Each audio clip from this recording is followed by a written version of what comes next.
Uma das coisas mais fascinantes no mundo dos livros é o surgimento de uma nova editora. Mais ainda, uma editora que cria um selo especializado em publicações do Oriente Médio e do Norte da África, em um Brasil que mal conhece a si próprio. Laura Di Pietro, nossa entrevistada de hoje, é cofundadora da Roça Nova Editora, que surgiu em 2008, e do selo Tabla, que nasceu em 2016, sobre o qual falaremos hoje. Esse é o Por Trás dos Livros, o programa em que falamos sobre o que acontece na indústria livreira.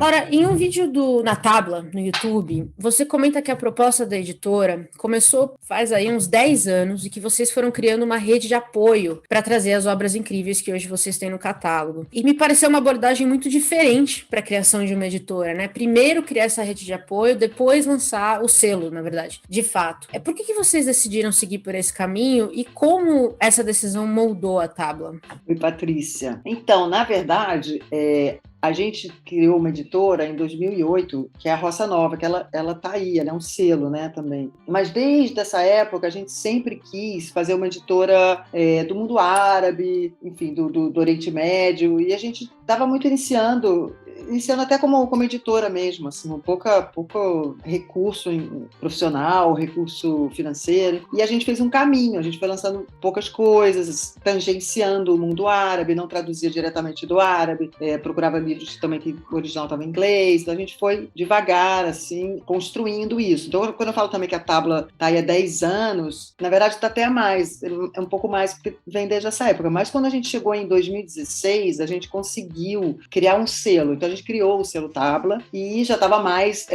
azeitado também, conhecendo mais esse trabalho, né, editorial que a gente aprendeu realmente fazendo e aumentando um pouquinho a equipe, assim, de 2 para 3, então a gente foi fazendo um caminho bem lento. A gente também não morava nos centros, assim, não morava no Rio, morava na roça, por isso chamava, enfim, Roça Nova. E, bom, a história tem vários detalhes, mas eu vou encurtar. E aí a gente começou a ver também com o branding, com as conversas em torno desse celular Tabla, o que precisava, o que a gente tinha que construir. Então, assim, viajando, conhecendo a literatura árabe mesmo, os agentes, os autores, fazendo essa rede, esse contato com os tradutores que hoje são, né, parte da equipe Tabla, assim, principalmente Michel Sleiman, que a gente começou, foi com quem eu conversei primeiro sobre esse projeto lá atrás, e o Michel adorou, e assim, uma vez por ano, 2 vezes por ano a gente falava, a gente aumentava um pouquinho, então foi uma construção, assim, que essas construções que depois você vê que tudo faz clac, clac, clac, encaixa, mas que você já estava montando, você não, né, todas essas pessoas estavam montando, articulando muitas coisas, e que depois, em 2019, fechou, assim, né, a gente conseguiu falar, puxa,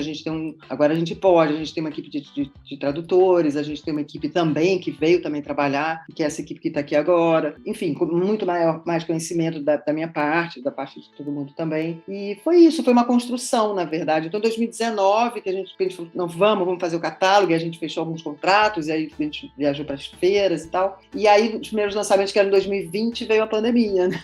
Mas a gente conseguiu, assim, eu acho que a coisa estava tão, por isso, assim, era uma construção já tão, né, a gente fala que é um projeto editorial. Então, mesmo com poucos lançamentos em 2020, eu acho que também a gente já conseguiu apresentar o que era o projeto da Tabla. E assim, claro que a produção dos livros é isso, né? Isso que a gente apresenta, né, como o nosso produto, mas ele vem com muitas outras coisas. A gente gosta muito do canal do YouTube, que é o debate, as redes sociais, enfim, tudo isso não é só não tem uma questão apenas comercial nessa. A gente tem uma vontade, assim, de trazer as questões, de trazer o debate, de apresentar esse mundo do Oriente Médio e Norte da África de uma forma mais, não sei se é mas assim, de uma forma legítima, de uma forma autêntica. Acho que se conhece pouco, né? Apesar de ter tanta essa influência árabe, essa presença árabe no Brasil, é incrível, assim, tem muita falta, acho que um desconhecimento mesmo de muitas coisas, e a gente acaba sendo bombardeado por essa narrativa da mídia, da grande mídia, e perde, né? Até eu acho que o pouco que a gente sabia, o pouco que a gente poderia ter essa empatia, dia e conhecer, a gente se perde, eu acho que nessas narrativas mais que chegam pra gente, assim. Então, eu acho que por trás da Tábua tem essa vontade, assim, de trazer, porque é tão rico, é tão interessante, é tão diverso, e é muito o que a gente gosta, assim. Então, era um pouco realmente compartilhar e falar, gente, vamos trabalhar com esse material. E o projeto a gente adora e tá indo bem, assim, sabe? Bem, esse bem pode ter muitas, mas assim, bem chegando nas pessoas. Olha só, vocês convidaram a gente para esse podcast, então assim, coisas bacanas, pessoas legais, instituições, assim, tudo de interessante está acontecendo e a gente está muito feliz com esse retorno, né? Que é um retorno, assim, um feedback muito, muito bacana que a gente está tendo. Inclusive, a gente conheceu a Tábua pelo YouTube, numa conversa sobre tradução. O Caio viu esse vídeo e falou, cara, a Tábua tá trazendo umas conversas muito legais, falando dessas línguas que são pro português, não tem nem o que, né? Não dá nem pra adivinhar o que quer dizer algumas coisas se você não tem conhecimento básico. E a gente ficou fissurado em ver essas mesas sobre tradução, porque é um assunto que a gente teve uma conversa com o Daniel, que traduziu o Goethe, né, que ganhou o Jabuti, do alemão, e a gente tava conversando sobre como é crucial o papel da tradução, né, porque se o tradutor decide que aquele livro vai falar uma outra coisa completa, quem não fala alemão não vai ter ideia que não é aquilo, né, então a tradução direta do árabe pra gente sempre foi, aqui no Brasil pelo menos, a produção direta sempre foi muito pequenininha, né, e a impressão que eu tenho é que a Tábua chegou em 2019, pra gente como leitor, e aí, Caio, eu não sei se você tem essa mesma impressão, eu fiquei com a impressão de que a Tábua chegou com muita força, mas eu acho que essa história que você contou acabou de explicar que vocês criaram uma fundação tão bem feita e tão forte, que quando chegou no mercado, parecia que era uma editora que já estava aqui, ó, há muito, muito tempo. Então é muito, assim, é o que eu falei, é uma ideia muito diferente de criar uma editora, e pra gente foi vou dizer um baque, mas um baque positivo, né, porque quem lê Mahmoud sofre, mas aquele sofrimento de leitor bom, que você sofre, você termina e fala, meu Deus, eu preciso de mais. Então foi só pra te dizer isso, a gente conheceu pelo YouTube, a gente amou, a gente é um grande telespectador do YouTube da Tábua. Eu fico super feliz de ouvir isso, porque eu sou super fã desse, quer dizer, eu gosto, né, tem coisas que a gente gosta mais ou gosta menos, assim como, sei lá, mídias sociais, esse canal da Tábua eu gosto muito, porque também é a oportunidade que a gente tem de ampliar a nossa rede de parcerias e de trazer as pessoas que a gente quer ouvir também. Então, eu adoro. Fico sempre assim, pô, a gente vai ter mesa esse mês, a gente não tem que a gente vai montar e tal. É um canal, assim, que eu acho muito, muito bom, porque você pode também, né, às vezes, claro, tem o lançamento do livro, a gente fala da tradução, e tradução pra gente é um tema super importante, e os tradutores são realmente a alma dessa coração, tudo da Tábua, mas e é muito bom também sair, né, do livro, tangenciar, às vezes, de uma forma até, às vezes, um pouco mais distante, mas que sempre se relaciona, assim, puxar um elemento, alguma coisa do livro, das questões do mundo árabe. Eu acho isso super, super bacana, assim, acho bem, por isso que eu gosto muito do YouTube. Então, assim, e sugestões, e gente que vem, não sei, eu acho que esse espaço eu adoro. E assim, é tão bem pensado o canal de vocês, porque antes de comprar os livros da Tábua e começar a ler, eu lembro de um encontro que vocês tiveram sobre o livro E Quem é Meryl Streep, se não me engano, em que o tradutor vai falando da questão dialetal que ele teve que resolver, e é uma parada que não chega pra gente, né? E aí o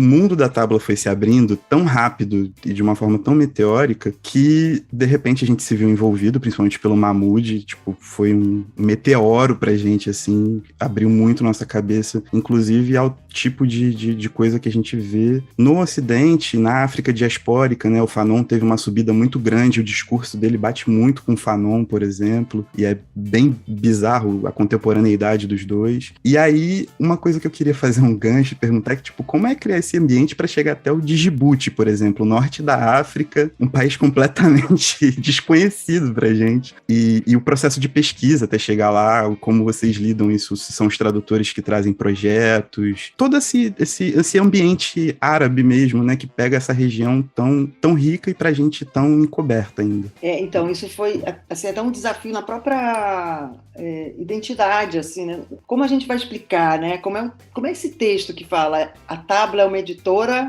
então ficou muito essa, porque árabe, é Oriente Médio, aí tem a literatura turca também, e Farsi também, a gente vai trazer agora, começar as traduções do Farsi, então, iraniano, os poetas persas do século XIV, então a gente está também traduzindo isso, e aí pega o norte da África, então vamos desenhar aqui, vamos fazer geograficamente onde é que a gente precisa delimitar isso, porque de certa forma também, se você vai para a Idade Média, você está falando do mundo islâmico, né, que percorreu o sul da Espanha, então em muitos lugares, qual é esse recorte, né? Geográfico, mundo islâmico, então assim, a gente ficou... Então a gente resumiu o que eu acho bom, assim, tem um termo que eu aprendi com o Michel Sleiman, que é as culturas do Oriente Médio, porque ele também fala o mundo árabe. O mundo árabe tem uma diversidade absurda, então, não só geograficamente, enfim, muitas nuances, muitas diferenças. Então, assim, as culturas do Oriente Médio e do Norte da África e seus ecos mundo afora. Então, é bacana isso, porque também é Brasil também, né? Ou é aonde essa diáspora também se encontra. Então, isso foi uma grande dificuldade, assim, de chegar nessa síntese, né? E, ao mesmo tempo, deixar aberto sem sair do tema, né? Foi bem um desafio mesmo. Por exemplo, então, quando você fala do Djibouti, olha que interessante, realmente, poxa, não é Norte da África, não é Oriente Médio, peraí, esse Djibouti, de onde que ele aparece? Mas ele aparece uma coisa chamada Liga Árabe, então ele é um dos países da Liga Árabe, e além de se falar também árabe, você vê o nome e tem uma influência também islâmica no país, então é possível, né? Tem uma herança, tem um sentido. O Djibouti é aquele país pequenininho ali encostado no Golfo, né? Encostado ali no Golfo Pérsico. E foi isso, na verdade, também. E eu estava procurando, deixa eu ver esses países da Liga Árabe que são mais fora dessa geografia que a gente já sabe. Então tem alguns outros também. E eu fui lá no Djibouti, e aí eu vi que tinha esse autor, que era o Abdurrahman Waberi. Ele escreve em francês, na verdade, o original dele é em francês, ele vive em Paris, e ele foi publicado por essa editora, uma editora francesa lá, bacana, grande. Vários livros, eu fiquei super curiosa, assim. Então eu li alguns livros, eu achei esse um livro leve, interessante, eu gostei da temática do pai falando com uma filha, e é isso, foi muito por aí, assim, muito também, a gente também tenta uma diversidade de tempo, né, cronológica na tábua, também geográfica, assim, tentando sempre, a cada ano do nosso catálogo, a nossa intenção é ter uma diversidade, assim, né, enfim, de lugares, de tempo. Você comentou que os primeiros livros da Tábua, ou o primeiro, foram traduzidos do inglês, né? E depois vocês começaram a trazer os tradutores para tradução direta. Você percebe alguma diferença gritante nesses dois métodos de tradução? Então, o nosso primeiro livro, que foi até pela Roça Nova, mas já com essa intenção lá atrás, que é A Casa do Califa, que é um livro que a gente adora, é um livro que está aí até hoje, assim, é um livro que todo mundo gosta, e ele foi escrito por um anglo-afegão, que é o Tahir Shah. A gente fez dois títulos dele na Roça Nova, depois a gente meio migrou. Quando fez a Tábua, a gente pegou esses títulos e falou, não, esse é um título Tábua, né? A Roça Nova tem um outro tipo de projeto. Então, eu considerei esse. Essa questão do inglês, ele foi originalmente escrito em inglês. O Tahir, ele nasceu na Inglaterra, né? Ele é filho de descendentes de afegãos, mas ele já é uma segunda geração, assim, que nasceu na Inglaterra. Então, ele tem um olhar ali que é um pé no Marrocos, é um pé no mundo árabe e um pé na Europa, assim. Então, é interessante. Esse livro, ele é divertido, enfim, o Tahir é um ótimo escritor. E é muito diferente, né? Porque, eu não sei se eu estou respondendo a sua pergunta, mas, assim, pelo menos em relação ao nosso trabalho, ao trabalho da tradução, ao trabalho da publicação, é muito diferente lidar com a língua inglesa ou lidar com o árabe, assim, a gente trabalha de uma forma até bastante diferente. É imenso, tem muitos tradutores do inglês, a gente encontra outros desafios completamente diferentes, assim, então para o editor e para quem trabalha com esses textos é bem diferente. E uma coisa, por exemplo, que a gente foi percebendo até fazendo, né, e que eu acho que é muito bacana e dá muito certo, porque a gente trabalha com esses grandes tradutores, né, Michel Sleiman, Safa Jubran, Mamed Jarosh e o pessoal da nova geração, né? Felipe Benjamin, Pedro Criado, Maria Carolina, Gemima Alves, enfim. Eu espero não esquecer ninguém, porque essa galera é muito legal. Viu? É o perigo de falar os nomes. Mas, enfim, que a gente descobriu, tem uma coisa que é interessante, que eu descobri como editora, para mim eu percebi que era como fazer essa tradução do árabe, né?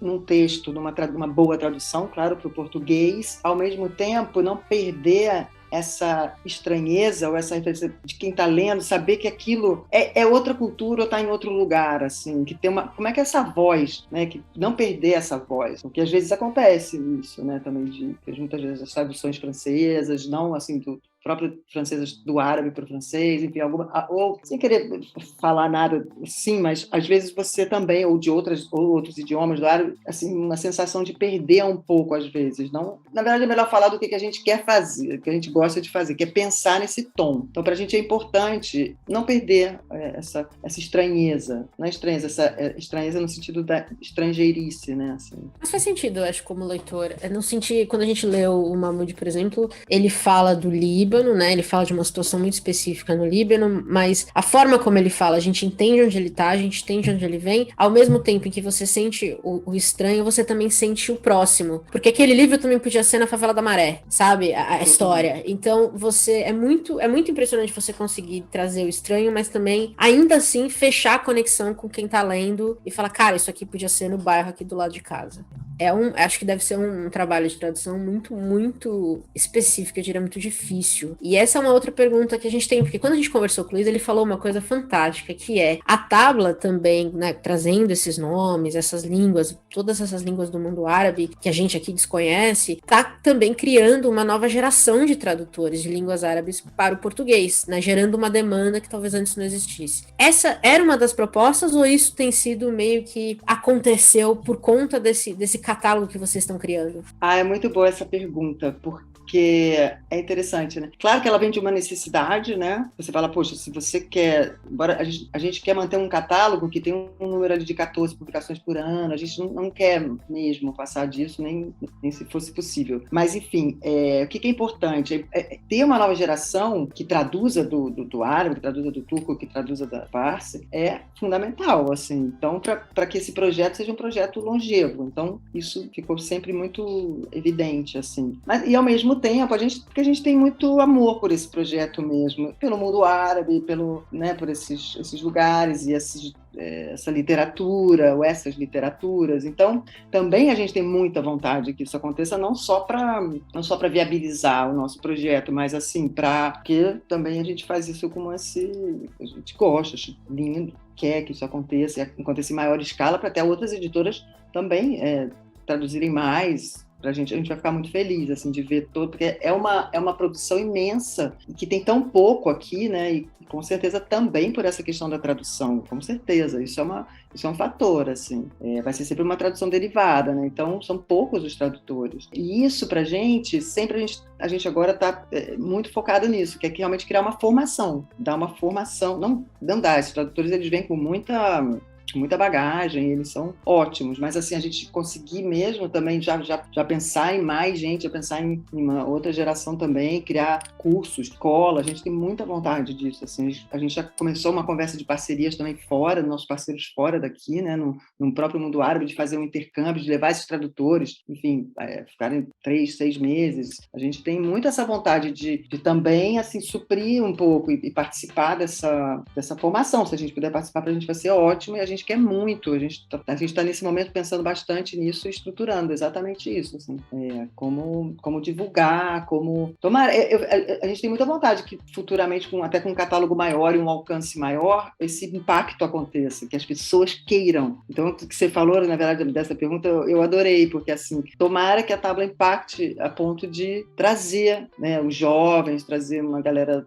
nova e que vai fazer letras, e quer fazer o árabe, ou quer fazer o turco, quer fazer outra farsa, não sei o que é. E não só isso, né? Vocês estão desmistificando também os próprios países, né? Recentemente vocês estavam falando da Palestina, que eu acho que se a gente for perguntar para qualquer brasileiro que só lê notícia, não tem a mínima ideia do que é a Palestina. E aí vocês também têm feito um trabalho de desmistificar o turismo, talvez, para a Palestina, a visita, um olhar completamente diferente do que o que a gente está acostumado a ter abrindo só o UOL todo dia, né? Então, assim, é um trabalho talvez muito mais assim, uma consultoria cultural, um banho de cultura no brasileiro que não sabe nada do Oriente Médio, das culturas, nada disso, né? E eu acho que isso também vem nessa esteira de vocês, nessa proposta de, se a gente tem que falar de literatura, a gente tem que falar do resto também, o que faz essa literatura existir, né? Sim, não, esse ponto é fundamental, que é exatamente isso, assim, o livro, ele é o nosso produto, ele é o resultado físico, o resultado cultural, assim, né? Claro, é uma editora, mas assim, tudo isso realmente, a gente fala, a Tábua é um projeto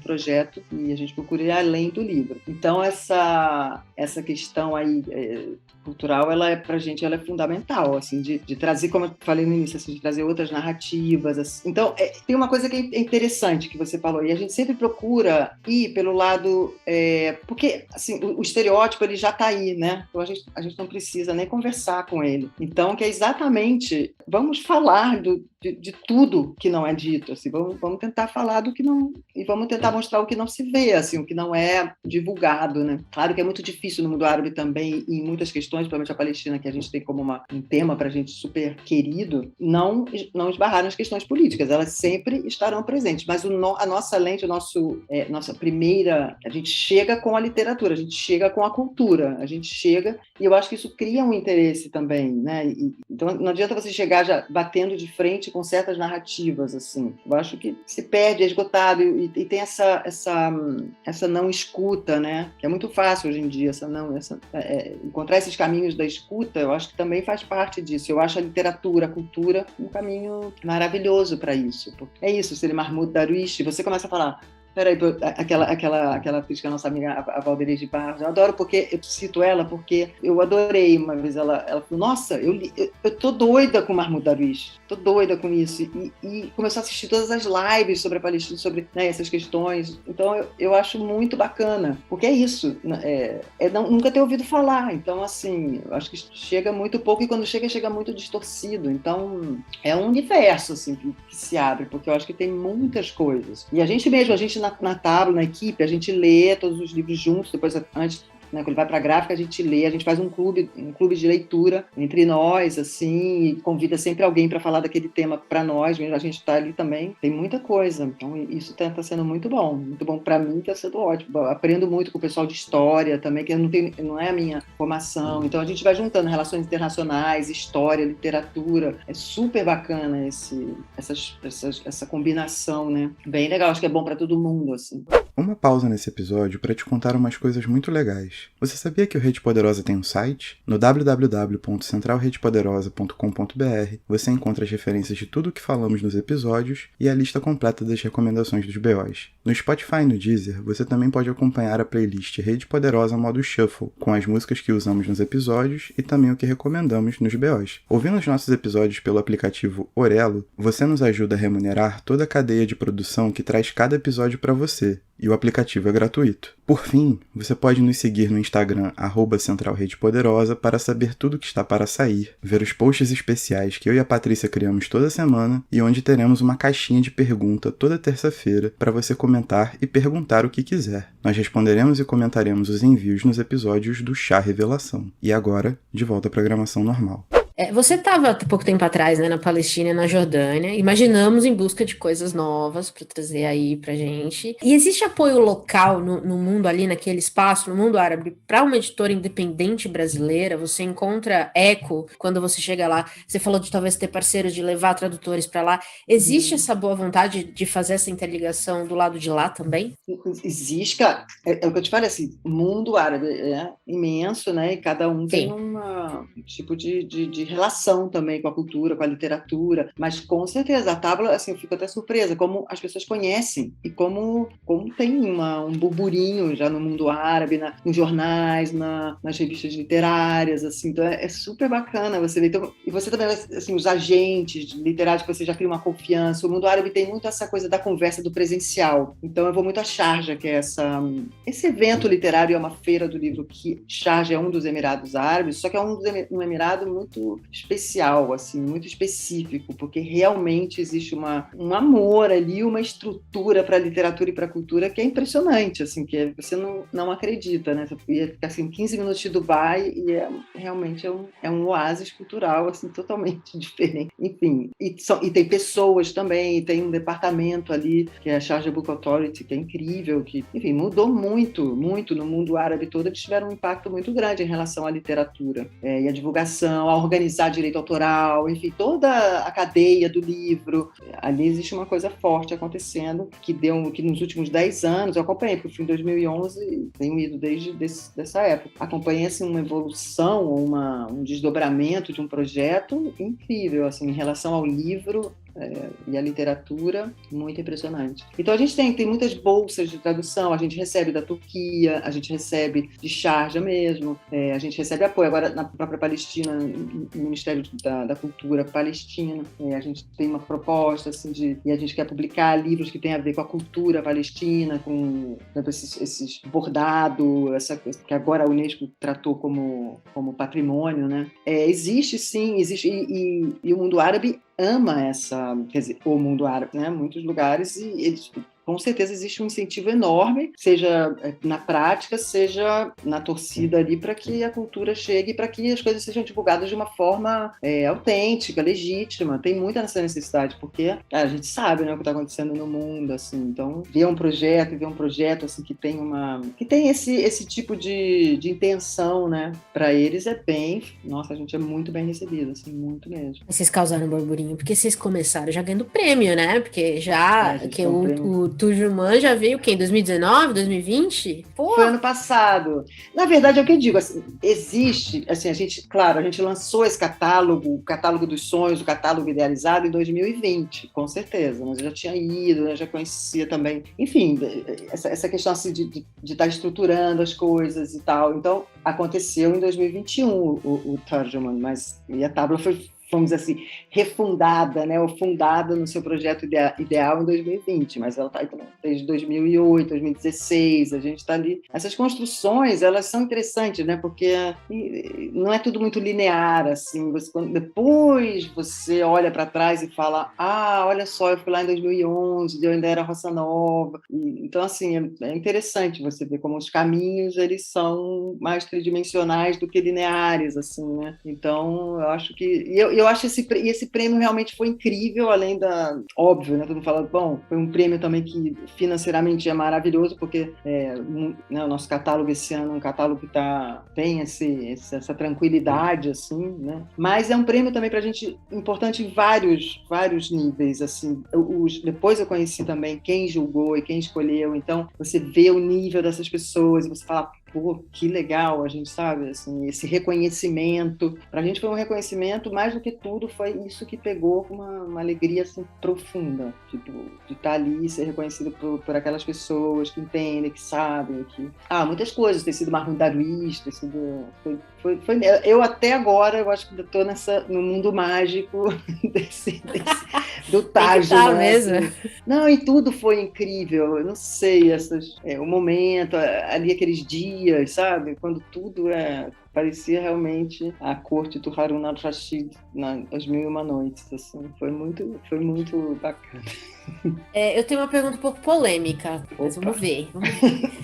Com toda essa sua experiência, o tempo que você está passando, né, viajando entre os países ali da região, conversando com as pessoas, você falou que tem a Charge Book Authority, eu olho tudo isso, eu vejo a qualidade do conteúdo que sai de lá, esse apoio que existe para a cultura deles também ser ouvida no resto do mundo, e aí eu olho para o Brasil, e aí dá uma tristeza. Você acha que falta no Brasil esse impulso também de olhar a nossa cultura e falar, isso aqui é o que vai levar o Brasil para frente, é isso aqui que vai empurrar pra gente? Como é que você vê hoje, não vou dizer hoje, mas a cultura brasileira hoje, assim, atualizada, nem falando de política, tá? Falando na questão de mesmo de incentivos, de leitores, da busca por essa cultura. Você tem uma visão sobre isso ou talvez isso é muito aleatório? Não, a gente pode conversar, se eu não sou uma especialista em nenhum desses assuntos, assim, né? Talvez eu seja uma especialista na tábua de tanta relação aqui, mas eu, pessoalmente, acho assim, a cultura é assim, tudo, né? É o que fica. Então, você vê, eu acho que a gente tinha um caminho e a riqueza, né, do Brasil, enfim, nossa, sou eu para falar disso, tão absurdo. Então, você vê um projeto que hoje é totalmente contra isso, enfim, a gente não precisa nem falar, porque isso aí é uma coisa que acho que não merece, né? Eu não falo nada disso, porque eu acho que isso aí é um surto, um pesadelo, eu não sei o que é isso, eu não, acho que não dá para conversar, mas o que eu acho, assim, que a gente tinha um caminho que tá, com certeza, assim, né, tinha uma uma coisa que estava progredindo muito, né? A gente estava conquistando, assim, tinha um caminho, tinha um desenho, né, para as nossas identidades, para a coisa cultural, para a educação. Acho que tinha um projeto de país que foi totalmente arrasado, assim, né, e eu espero que seja retomado, mas que é fundamental, assim. Eu não sei, é como se eu vou ser bem sincera, não sei nem se mas assim, desde 2016 eu dei uma apagada, assim, eu falei, gente, eu vou esperar esse negócio passar, isso uma hora essa tragédia vai ter que acabar, né, assim, e nós vamos resistir esse tempo todo, todos nós, e essa tragédia vai acabar. Então, eu não sei, eu acho o Brasil essa coisa maravilhosa, mas eu vi o Caetano falar não sei, eu vi o Caetano falar, acho que foi em relação até ao Paulo Gustavo, enfim, da morte dele, e ele falou, o Brasil precisa inventar uma alma, né? Assim, então, eu não sei, será que a gente vai conseguir inventar uma nova alma? A gente já teve uma alma, né, tão maravilhosa. Eu não sei, assim, eu tomara que sim, né? E a produção brasileira tá acontecendo, né? A gente tem uma literatura de peso, tem livro bom saindo. Você olha 100 anos atrás, tem livro bom. Você vê, ontem saiu livro bom, um ano atrás saiu livro bom. Às vezes eu sinto que a cultura brasileira precisa de um marketing melhor também, né? Da gente, não só aqui, mas lá fora. Eu falo com o pessoal lá de fora, eles não conhecem nada de Brasil. Talvez ouviu falar de Clarice Lispector, talvez, assim, muito talvez. E aí me dá uma dorzinha no coração, porque eu falo, gente, tem tanta coisa boa, tem tanta história incrível saindo daqui. E aí, eu digo isso porque quando a gente vê o catálogo da Tábua, eu sinto a mesma coisa. Eu sinto que eu tô acessando um mundo que eu nunca ouvi falar. E eu sinto que o mundo talvez tenha a mesma sensação com o Brasil, sabe? Não sabe o que é o Brasil de verdade. Com certeza, mas você sabe que sempre também, a gente sabe que nesses momentos também tem sempre esses esforços, ou alguns grupos, ou algumas pessoas, mas eu não sei, realmente eu não sou especialista nisso, mas eu acho que tem um movimento muito bacana em relação à literatura brasileira e à exportação da literatura brasileira e à visibilidade. Por exemplo, a gente faz parte um pouco ao contrário, mas do Brazilian Publisher. Está na CBL, né? E a Fernanda e outras pessoas lá dentro, e que fazem um trabalho muito bacana de catálogo, sabe, de presença nas feiras internacionais. Existe um esforço, assim, só que, claro, o apoio é sempre pequeno, tudo isso, então, mas essas pessoas, mas tem um grande esforço de algumas pessoas que estão conseguindo muita coisa, sabe? Muita coisa mesmo. Então, o Brazilian Publishing, eu acho que foi uma iniciativa bem bacana. E eu vejo que está presente em todas as feiras, está presente nas feiras do Oriente Médio, está presente em Sharjah, né? Eu já fui com eles, é muito legal. Catálogos e mesmo quando a gente foi online, sempre conseguindo essas conversas entre editores estrangeiros e brasileiros que representam os autores também, agentes, sempre propondo essas conversas. Tem uma plataforma que eles criaram também. Não, tem um trabalho bacana, assim. Eu acho, por exemplo, na Ferrari eu vi coisa brasileira, né? A própria Sapo Gibran traduz do português para o árabe, né? Já traduziu coisas isso é legal saber. Chega pouco pra gente essas informações. Não, e tem editores árabes muito interessados. Então, assim, tem uma troca, tem uma coisa aí acontecendo. E quando esse mundo árabe começou a ser uns 10 anos para cá com esse incentivo, criando prêmios para a literatura árabe, mas levando essa troca, fazendo muito essa troca de conversa e de direitos autorais entre os editores, eu vi assim, que lá no mundo árabe começou a aparecer muito mais a literatura brasileira. Então, eu acho que tem um movimento acontecendo, sim. Além da qualidade, que é ótima, assim, dos próprios autores e da cultura brasileira, eu acho que tem um trabalho bacana sendo feito, sim. Vida longa, Brazilian Publisher. Vida longa, e de outro, eu acho que sim. E eu acho que quando vier, né, quando essa tragédia acabar e vier uma coisa, né, que valoriza a cultura, e quando a gente entrar em outra história aí, eu acho que só vai se fortalecer, assim. Justo, quando sair do pesadelo, vem a luz. Vai sair. Acho, vamos ver. Uma hora acontece, não tem jeito. Em 2016 ele resolveu dar uma pausa, 2016 foi quando a Tábua começou a rodar. Então foi quando saiu o verdade, o selo Tábua, né? O gancho aí, ó. E é bom também, porque assim, tem uma hora que você fala assim, eu não quero prestar mais atenção em nada disso, né? Se o mundo acabou, eu vou fazer isso aqui. Então, tipo, também tem uma coisa de você. Eu não acompanho. Eu falei, gente, se eu acompanhar, eu não vou trabalhar, eu não vou pensar, eu não vou nada. Então teve um pouco essa atitude também de cair para dentro do projeto mesmo. E criar uma alternativa, né? Tipo, e mostrar alternativas. Eu acho que isso é um foco muito interessante que a Tábua tem. Tipo, são múltiplas realidades que se apresentam pra gente e isso também dá a dimensão de toda a nossa diversidade. Então, tipo, casa muito bem, né? Uma visão dialética muito interessante para se propor. E tem uma coisa que é interessante também, agora até trazendo mais essa empatia, né, que eu acho que do Brasil com o mundo árabe, não só pela quantidade, no último censo parece que eram 14 milhões de descendentes de árabe, que às vezes também não quer dizer assim que a língua, por exemplo, se perdeu muito, enfim. Mas a gente acabou de lançar um livro que é o 10 mitos sobre Israel, de um historiador israelense, do Ilan Pappé, e a Arline Clemestre fez uma apresentação, e eu achei muito bacana nessa apresentação dela, vocês vão receber o livro, que ela fez um paralelo entre o Brasil, como seria fácil para o Brasil compreender, né, as questões do mundo árabe, principalmente a questão palestina, como seria, porque tem muitas coincidências, tem muitas, a gente, assim, como todo brasileiro pode sim, ter uma empatia imediata, assim, né, e como ao mesmo tempo, por outras razões, porque isso não acontece, né, então, assim, foi um ponto que eu achei bem legal, assim, bem legal dela tocar. Então, talvez seja essa empatia que tenha que ir acontecendo e se manifestando, né, se distanciando dessas narrativas que vêm aí fazer bem de fora. Assim. Laura, obrigada demais, assim, eu acho incrível que a gente tenha a Tábua hoje no mercado, como eu falei, eu e o Caio somos fãs, seguiremos fãs, a gente tá apaixonado pelo Mahmoud 100%, quero ver tudo dele pra cá. Eu sempre brinco quando a gente lê uma autora latina que saiu primeiro na gringa, depois veio pra cá, né, eu fico pé da vida com isso, porque é um absurdo pra mim, que uma mexicana seja traduzida pro inglês antes de vir pro português. E agora eu sinto a Tábua também fechando um buraco que a gente precisava, assim, eu olho a minha estante, eu sinto que, sabe, o mundo tem que estar representado ali, né? A literatura tem esse poder e ainda bem que a Tábua tá trazendo isso pra gente, então, trabalho incrível de vocês, super obrigada, de verdade. Como leitora e amante de livros e de histórias e de ouvir esses viés, e como estudante de RI também, que eu fui muito tempo atrás, não vou falar quando, mas o mundo é uma ostra. Obrigada de verdade, vocês estão fazendo um trabalho fenomenal. Nossa, eu que agradeço, é muito bom, assim, ter esse feedback, é muito bom saber, nossa, tô apaixonada por Mahmoud Darwish, que máximo, eu também, assim. Então, super obrigada pelo convite, obrigada por ler a Tábua, por acompanhar nosso trabalho, divulgar, então, nossa, é muito bom, assim, agradeço muito mesmo. Bom, eu acho que temos um episódio, né, Paty? Acho que temos um baita episódio. Muito obrigado mais uma vez, Laura. Obrigada, Caio, obrigada, Patrícia. E tchau. Tchau.